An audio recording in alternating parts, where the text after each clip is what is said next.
The hum of the train rattled beneath me as the London Underground carried me closer to Covent Garden. It was 2025, and I had been an investigator for the Directorate for 15 years. My latest mission was unlike any before. Someone had been tampering with the timeline, a high crime in our world with consequences that rippled through history like cracks in a fragile pane of glass. I adjusted my coat, my identification badge hidden within its folds, and mentally rehearsed the arrest protocol.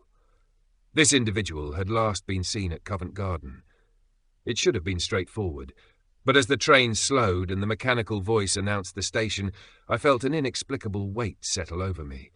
The long, winding climb up the stairs to the surface was as grueling as ever. As I emerged onto Long Acre Street, the cool air hit my face, and so did an overwhelming sense of disorientation. Something was off. The surroundings didn't look right. The shops lining the street weren't the sleek storefronts I remembered from recent years. Instead, they were relics from the past, shops I hadn't seen since the mid-90s.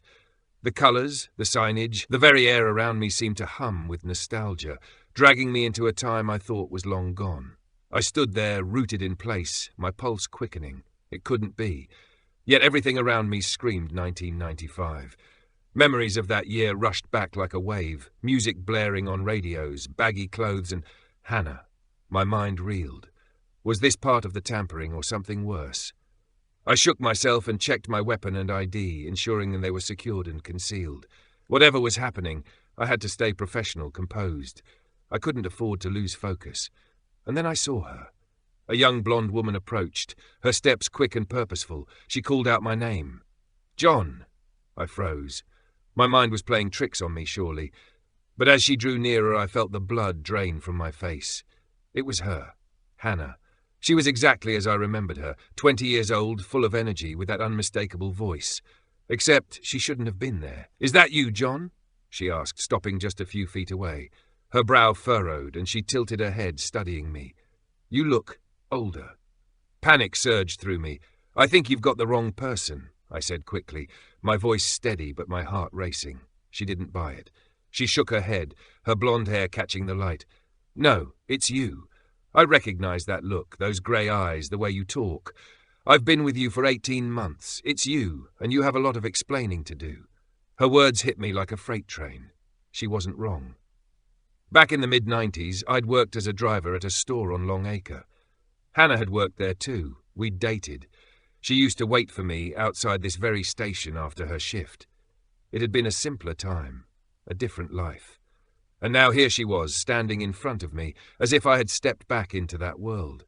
I glanced around, my investigator instincts kicking in despite the surrealness of the situation. Was this some ploy, a trick, or was the timeline truly fractured in ways I couldn't yet comprehend? "Hannah," I said, my voice softer now, "I need you to listen to me. Things aren't what they seem." Her eyes widened. "What are you talking about?" "John, it's me. What's going on? Why do you look like this?" I couldn't explain. Not yet. Not here. There were too many questions and not enough answers. But one thing was clear. This wasn't just about arresting a rogue agent anymore. The timeline was unraveling, and somehow I had become part of it. "I'll explain everything," I said finally, my voice firm. "But not here. Come with me." Hannah hesitated, searching my face for answers. After what felt like an eternity, she nodded. "You'd better." As we walked down Long Acre, her presence was both a comfort and a reminder of the stakes. The world had changed in ways I didn't yet understand, but I had to fix it. For Hannah. For the timeline. For everything. The past and the present were colliding, and I was caught in the middle. And the clock was ticking.